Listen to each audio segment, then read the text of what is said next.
ሰላም ጤና ይስጥልን አድማጮቻችን እንደምን ውላችኋል። ዕለት አርብ መስከረም 30 ቀን 2018 ዓ.ም ከትርታ 97.6 ኤፍኤም ትርታ 600 የምሳ ሰዓት ዜና እንገኛለን። ዜናዎቹን ይዤላችሁ የቀረብኩት ብርቱካን አልተንጉስ ነኝ።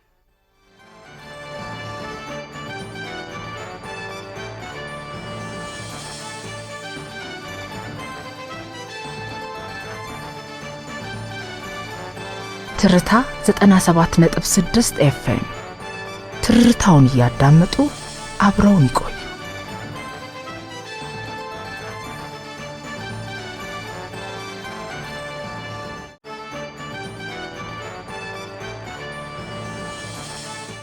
በቅድሚያ የሀገር ውስጥ ዜና። ሐሰተኛ የሞባይል ባንኪንግ ደረሰኝ በመጠቀም ከሱፐርማርኬት እንቁላል ሲገዙ የነበሩ ተጠርጣሪዎችና ደረሰኙን ያዘጋጀውን ግለሰብ በቁጥጥር ስር መዋሉን የአዲስ አበባ ፖሊስ ጠቅላይ መምሪያ አስታውቋል። ተጠርጣሪዎቹ የማታለል ወንጀሉን ሲፈጽሙ በቁጥጥር ስር የዋሉት መስከረም 25 ቀን 2018 ዓ.ም በቦሌ ክፍለ ከተማ ወረዳ 7 ልዩ ቦታው ጃክሮስ አካባቢ ከሚገኝ አንድ ሱፐርማርኬት ውስጥ ነው። ሁለቱ ተጠርጣሪዎች በተለያዩ ጊዜያት ወደዚህ ሱፐርማርኬት ደንበኛ መስለው በመመላለስ እንቁላል ከ5,000 እስከ 10,000 ብር በማዘዝ ሐሰተኛ የሞባይል ባንኪንግ ደረሰኝ በመላክ ግብይት ሲፈጽሙ ቆይተዋል። የሱፐርማርኬቱ ሰራተኞችም ምንም ገንዘብ ወደ አካውንታቸው ባለመግባቱ ባደረባቸው ጥርጣሬ ምክንያት ለድርጅቱ ስራ አስኪያጅ ያሳወቁ ሲሆን በሱፐርማርኬቱ ውስጥ በተገጠመ የደህንነት ካሜራ ወይም ሲሲቲቪ አማካኝነት ተጠርጣሪዎችን በመለየት በቦሌ ክፍለ ከተማ ፖሊስ መምሪያ ለየረር አካባቢ ፖሊስ ጣቢያ ጥቆማን ያደርሳሉ። ፖሊስ በያዘው መረጃ ክትትል እያደረገ ባለበት ሁኔታ ሁለቱ ተጠርጣሪዎች እንደለመዱት መስከረም 25 ቀን 2018 ዓ.ም በተመሳሳይ መልኩ ወንጀሉን ለመፈጸም ወደ ሱፐርማርኬቱ ሲመጡ በፖሊስ እጅ ከፈንጅ ሊያዙም ችለዋል። ተጠርጣሪዎቹ በቁጥጥር ስር ከዋሉ በኋላ በተደረገ ምርመራ ስራ በህገ ወጥ ግብይት ሱፐርማርኬቱ ላይ ከ60,000 ብር በላይ ኪሳራ ማድረሳቸውም ታውቋል።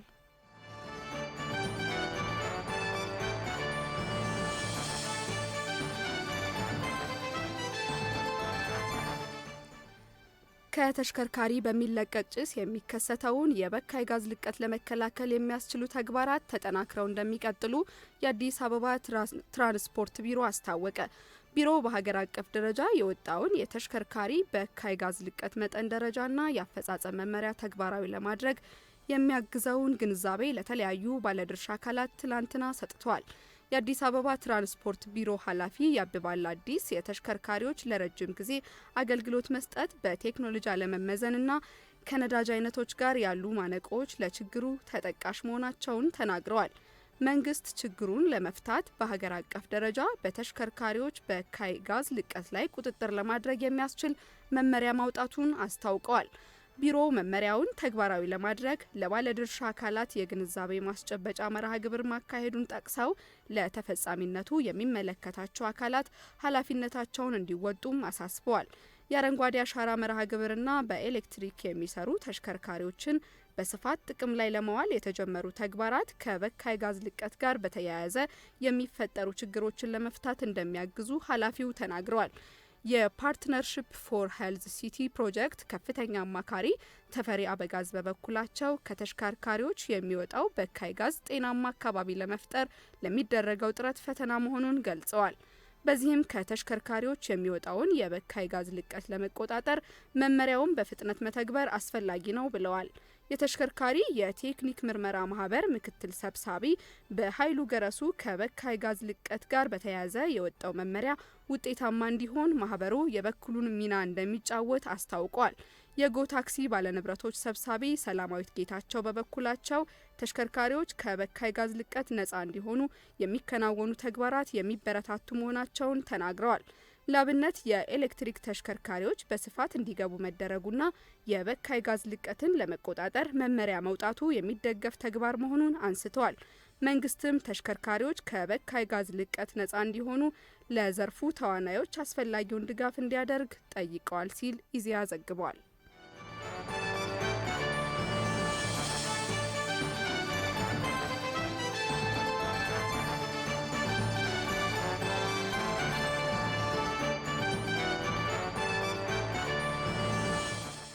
ዓለም አቀፉ የታዳጊ ልጃገረዶች ቀን በአዲስ አበባ ሲያትል አካዳሚ በዛሬው ዕለት በተለያዩ ዝግጅቶች ተከብሯል። ዕለቱን የተባበሩት መንግስታት በየዓመቱ የሚከበር ሲሆን በአዲስ አበባ ሲያትል አካዳሚ ትምህርት ቤት በተለያዩ ዝግጅቶች መከበሩን ትርታ ከስፍራው ያገኘው መረጃ አመላክቷል።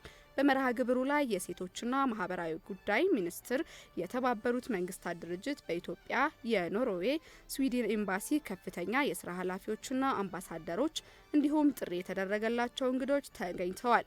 የዚህ ዓመት ጭብጥ የገርል አያም ዘ ቼንጅ አይ ሊድ የሚልና ልጆች ራሳቸውን ለውጥን የሚመሩ መሆናቸውን በሚገልጽ ሀሳብ ነው። ዕለቱ በተባበሩት መንግስታት በዓለም አቀፍ ደረጃ ሲከበር በአዲስ አበባ በሲያትል አካዳሚ ሴት ተማሪዎች የፈጠራ ስራዎቻቸውን በማቅረብና የተለያዩ መልእክቶችንም በማስተላለፍ ጨምሮ በተለያዩ ዝግጅቶች ተከብሯል።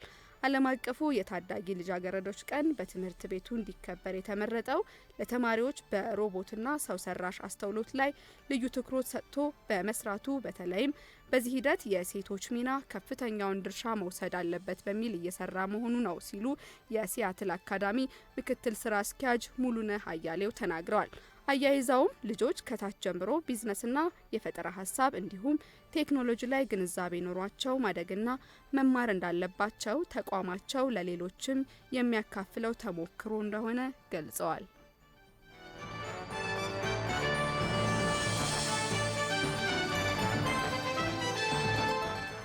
አድማጮቻችን ቀደም ሲል የሀገር ውስጥ ዜናዎችን ወደ እናንተ አድርሰን ነበር። በመቀጠልም በዝርዝር ወደ ተመለከትነው ጉዳይ እናልፋለን። እንደሚከተለው ይቀርባል።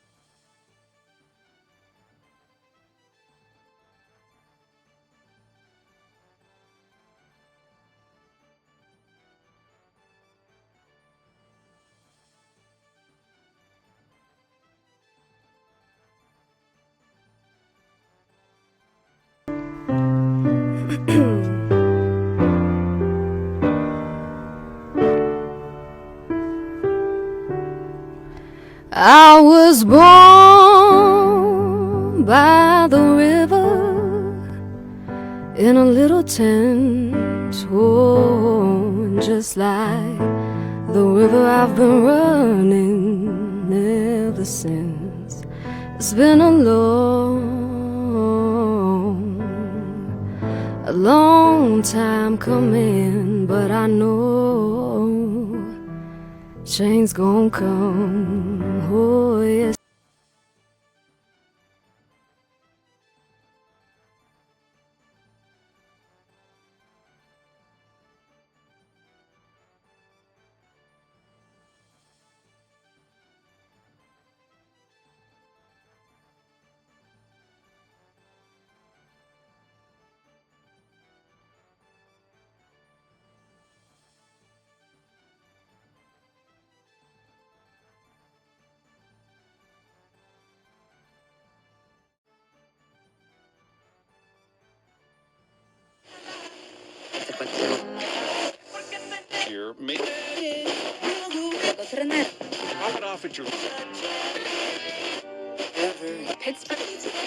ትርታ 97.6 ኤፍኤም ከልቦ የቀረበ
አድማጮቻችን ወደ ውጭ ዜናዎች እናልፋለን። በቀዳሚነት የአፍሪካን ዜና እናስቀድማለን። የዓለም ባንክ ባወጣው ሪፖርት ናይጄሪያ በቅርብ ጊዜ የፖሊስ ማሻሻያዎችን በማድረግ ኢኮኖሚው በማረጋጋት ረገድ መሻሻል ብታሳይም የኑሮ ሁኔታው ለማሻሻልና የምግብ ዋጋን ተመጣጣኝ ለማድረግ የበለጠ መስራት አለባት ማለቱ ተነገረ። የባንኩ ሪፖርት ናይጄሪያ የነዳጅ ድጎማ መወገዱ እንዲሁም የታክስ ማሻሻያ በመደረጉ በኢኮኖሚ ላይ እድገት፣ በገቢ ማሰባሰብና በውጫዊ ገቢ ላይ መሻሻሎችን አጉልቶ አሳይቷል። ይበል እንጂ የዋጋ ግሽበት ከፍተኛ መሆኑን አስጠንቅቋል።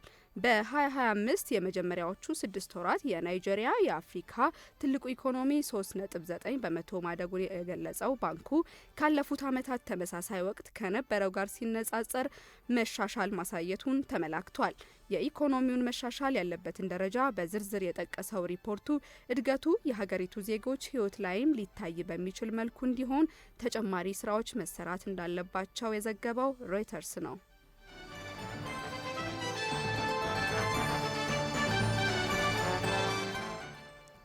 የትምህርት ማስረጃቸውን ያጭበረበሩት የናይጄሪያ ሚኒስትር ስራቸውን ለቀቁ። የናይጄሪያ የፈጠራ ሳይንስና ቴክኖሎጂ ሚኒስትር ኡቼናጂ የትምህርት ማስረጃቸውን በፎርጅድ አሰርተዋል የሚል ክስ ከቀረበባቸው ከቀናት በኋላ ስራቸውን ለቀዋል። ሚኒስትሩ ስራቸውን የለቀቁት አንድ ጋዜጣ ባደረገው ምርመራ በ2023 ለሹመት ሲቀርቡ ለፕሬዝዳንት ቦላ ቱኒቦ ሀሰተኛ የትምህርት ማስረጃ ማቅረባቸውን ካረጋገጠ በኋላ ነው። የፕሬዝዳንቱ ቃል አቀባይ ባዮ ማክሰኞ ዕለት የሚኒስትሩን መልቀቅ በኤክስ ገጻቸው ላይ ያረጋገጡ ሲሆን ሚኒስትሩ የፖለቲካ ተቀናቃኛቸው የስም ማጥፋት ኢላማ መደረጋቸውን በመጥቀስ ተናግረዋል። ሚኒስትሩ የቀረበባቸውን የማጭበርበር ክስ ሀሰት መሆኑን የተናገሩ ሲሆን ከናይጄሪያ ዩኒቨርሲቲ በማይክሮባዮሎጂ ወይም ባዮኬሚስትሪ መመረቃቸውን በተደጋጋሚ አስታውቀዋል። ፕሪሚየም ታይምስ በተባለው ጋዜጣ ለ2 ዓመታት የተደረገው የምርመራ ዘገባ መውጣቱን ተከትሎ ሀሰተኛ የትምህርት ማስረጃ ክሱ በናይጄሪያ ሕዝባዊ ቁጣን ቀስቅሷል። ዘገባው የቢቢሲ ነው።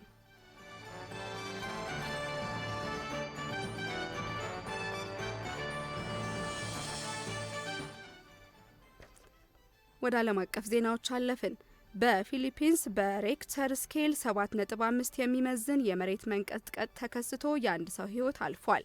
በፊሊፒንስ ሚዳናዶ ግዛት የተከሰተው ይህ የመሬት መንቀጥቀጥ የአካባቢው ነዋሪዎች የባህር ማዕበል ይከሰታል በሚል ስጋት ላይ መሆናቸውን የሀገር ውስጥ መገናኛ ብዙኃን ዘግቧል። የመሬት መንቀጥቀጡ 58.1 ሜትር ጥልቀት ያለው መሆኑን የዩናይትድ ስቴትስ የጂኦሎጂካል ሰርቬይ ገልጿል። እስካሁን ድረስ በሚናዳኖ አካባቢ አንድ ሰው መሞቱን የሀገር ውስጥ መገናኛ ብዙኃን ገልጿል። የፊሊፒንስ የእሳተ ገሞራና የመሬት መንቀጥቀጥ ተቋም በመጀመሪያ የመሬት መንቀጥቀጡ መጠን 7.6 የነበረ ሲሆን በኋላ ግን ወደ 7.5 ዝቅ ማለቱን አመላክቷል። ተቋሙ በምስራቅና ደቡባዊ ፊሊፒንስ የባህር ጠረፍ አካባቢዎች የባህር ማዕበል ምልክቶችን ሰጥቷል። ማህበረሰቡ ሊደርስ የሚችለውን ማዕበል ነቅቶ እንዲጠብቅ የፊሊፒንስ እሳተ ገሞራና መሬት መንቀጥቀጥ ተቋም አሳስቧል። ዘገባው የአናዶሉ ነው።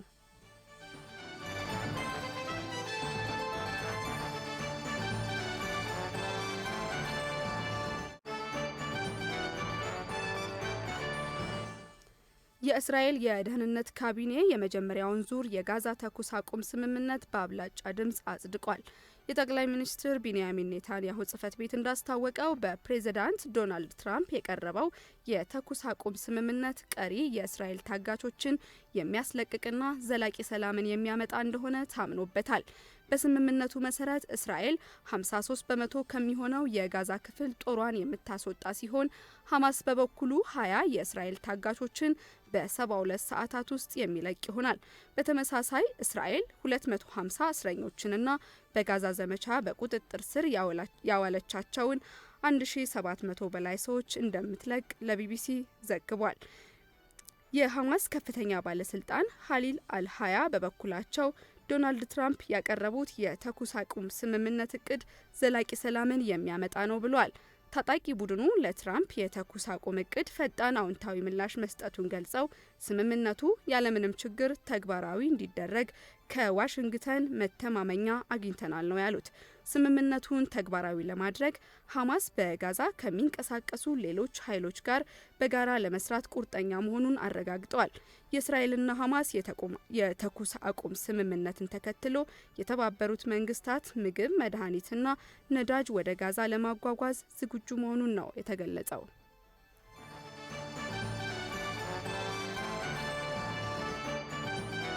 ትርታ 97.6 ኤፍኤም ትርታ። አድማጮቻችን ቀደም ሲል የሀገር ውስጥና የውጭ ዜናዎችን ያዳመጣችኋቸውን ይመስሉ ነበር። አሁን ወደ ቀጥታ የምናልፈው ወደ ቢዝነስ ዘገባዎች ነው። እያዳመጡ አብረውን ይቆዩ።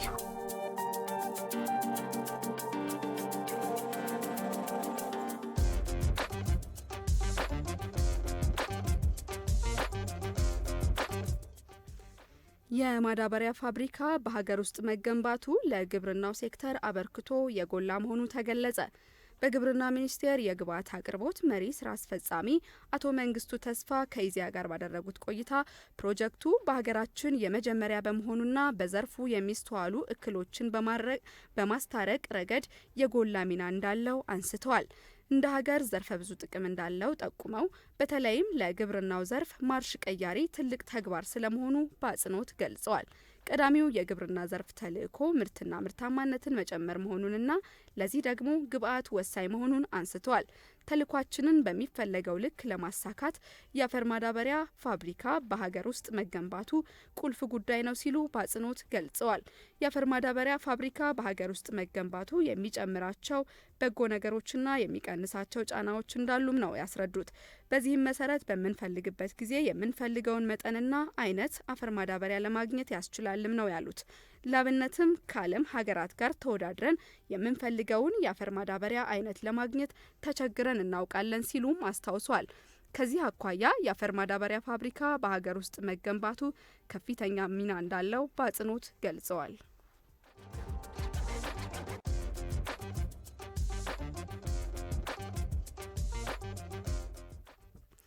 ዘላቂ የገቢ እድገትን ለማረጋገጥና የዘርፉን ችግር ለመፍታት የሪፎርም ስራዎችን ማጠናከርና በጋራ መስራት እንደሚገባ የገቢዎች ሚኒስትር አይናለም ንጉሴ ገለጹ። የገቢዎች ሚኒስቴር ከመስከረም 29 እስከ ጥቅምት 1 ቀን 2018 ዓ.ም ድረስ ከሀገራዊ የገቢ ዘርፍና ቁልፍ ከሆኑ የፌዴራል የክልልና የከተማ አስተዳደር ባለድርሻ አካላት ጋር ሀገራዊ ውይይት እያካሄደ ይገኛል። በውይይቱ የሚኒስቴሩ አመራር አባላት፣ የክልል ርዕሳነ መስተዳደሮችና ባለድርሻ አካላት እየተሳተፉ ሲሆን መድረኩ በ2017 በጀት ዓመት አፈጻጸምና በ2018 በጀት ዓመት እቅድ ላይ የሚመከርበት መሆኑ ተገልጿል። በፊዚካል ፌዴራሊዝም ፖሊሲ አፈጻጸምና በገቢ ግብር አዋጅ አተገባበር ላይ መግባባት የሚደረስበት መድረክ ነውም ተብሏል። በዚህ ወቅት የገቢዎች ሚኒስትር አይናለም ንጉሴ እንደገለጹት የኢትዮጵያ ኢኮኖሚ ከጊዜ ወደ ጊዜ እያደገ መጥቷል። ባለፉት የለውጥ ዓመታት የገቢ ዘርፍ የተሻለ አፈጻጸም እንዲኖረው ለግብር ከፋዩ ቀልጣፋ አገልግሎት ለመስጠት የሚያስችሉ ስራዎች መከናወናቸውንም ተናግረዋል። ለታክስ ሕግ ተገዢ ህብረተሰብ ለመፍጠርና የታክስ ሕግን አውቆ የሚያስተገብር የሰው ኃይል ለመገንባት የተጀመረውን ሪፎርም ከፌዴራል እስከ ክልል ውጥንነት መተግበር እንደሚጠበቅ ተናግረዋል። በዚህም የ2018 በጀት ዓመት ሀገራዊ የገቢ እቅድን በማሳካት ዘላቂ የገቢ እድገትን ለማረጋገጥና የዘርፉን ችግር ለመፍታት በጋራ መስራት እንደሚገባ ገልጸዋል። የፌዴራልና የክልል የገቢ ተቋማት በህገ ወጥ ንግድ ላይ ተገቢውን ክትትል ማድረግና ከሚመለከታቸው የህግ አስከባሪ ተቋማት ጋር በቅንጅት መስራት እንዳለባቸው ገልጸዋል።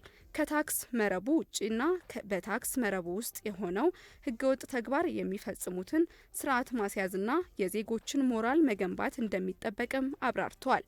ኢኮኖሚው የሚያመነጨውን ገቢ መሰብሰብ ሀገራዊ ብልጽግናን ለማረጋገጥ ወሳኝ መሆኑን አንስተው የሀገር ውስጥ ሀብት የማሰባሰብ ስራን አጠናክሮ መተግበር እንደሚገባም ተናግረዋል። በገቢዎች ሚኒስቴር የታክስ ስርዓት ማጣጣምና የክልሎች ድጋፍ ዳይሬክተር አቶ ብርሃኑ አበበ በበኩላቸው በገቢ ዘርፉ በተደረገው ሪፎርም ሀገር አቀፍ የገቢ አፈጻጸምን ማሳደግ መቻሉን ተናግረዋል። በዚህም የገቢ አፈጻጸም በ2011 በጀት ዓመት ከነበረበት 277 ቢሊዮን ብር በላይ በ2017 በጀት ዓመት ወደ 1.4 ትሪሊዮን ብር ማሳደግ መቻሉን አስታውቋል። በ2018 በጀት ዓመት የታቀደውን ከ2 ትሪሊዮን ብር በላይ ገቢ ለመሰብሰብ በዘርፉ የሚታዩ የአሰራርና የቅንጅት ችግሮችን በትብብር መፍታት ይገባልም ነው ያሉት።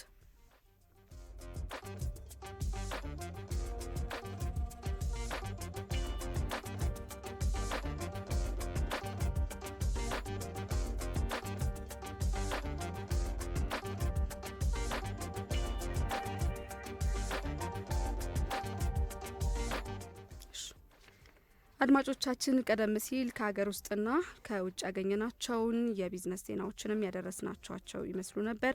አሁን ደግሞ ሰዓቱ የስፖርታዊ መረጃ የምናቀርብበት ሰዓት ላይ እንገኛለን። ባልደረባችን ቆንጅት ተሾመ ስቱዲዮ ተገኝታ አዳዲስ የስፖርት መረጃዎችን ታደርሰናለች።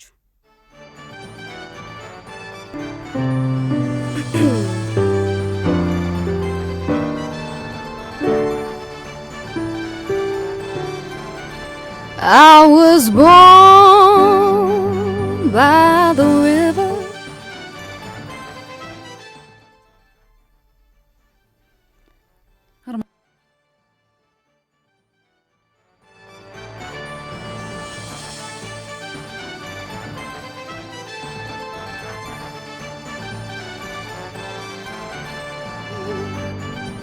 In a little tent, oh, just like the river I've been running ever since. It's been a long time coming, but I know change gon' come.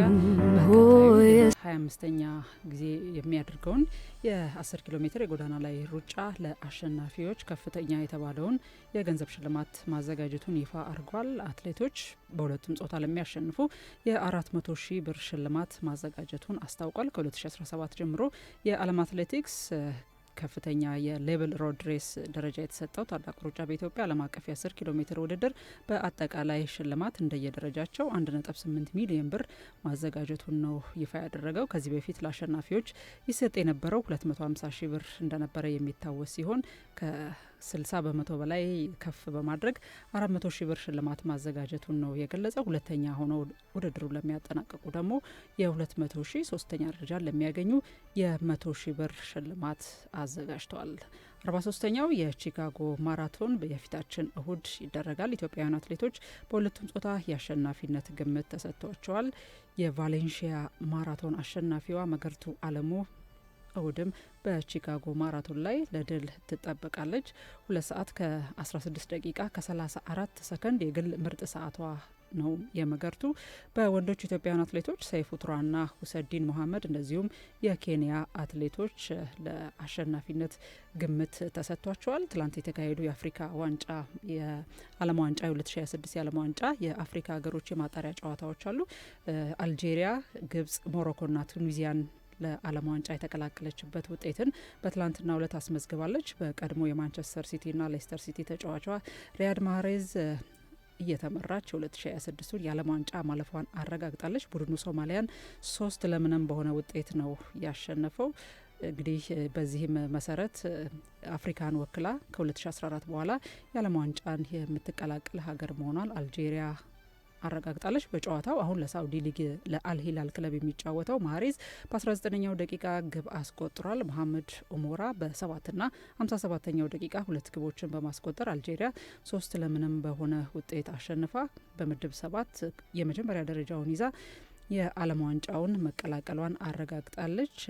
ሉካ ዚዳን ለአልጄሪያ ዚነዲን ዚዳን ልጅ ሆኖ ዜግነቱን ከፈረንሳይ ወደ አልጄሪያ ቀይሮ በግብ ጠባቂነት ቢመረጥም በተጠባባቂ ወንበር መቀመጥ ነው የቻለው። በቀጣይ ጨዋታዎች ላይ የሌሎች የማጣሪያ ጨዋታዎች ላይ እንደዚሁም ለአልጄሪያ ለምታደርገው የብሔራዊ ቡድን በተለይ በዓለም ዋንጫው ላይ በዋና ግብ ጠባቂነት ይሰለፋል ተብሎ ነው የሚጠበቀው። ዩጋንዳ ቦትስዋናን 1-0 አሸንፋ በምድቧ 2ኛ ደረጃ ላይ ትገኛለች።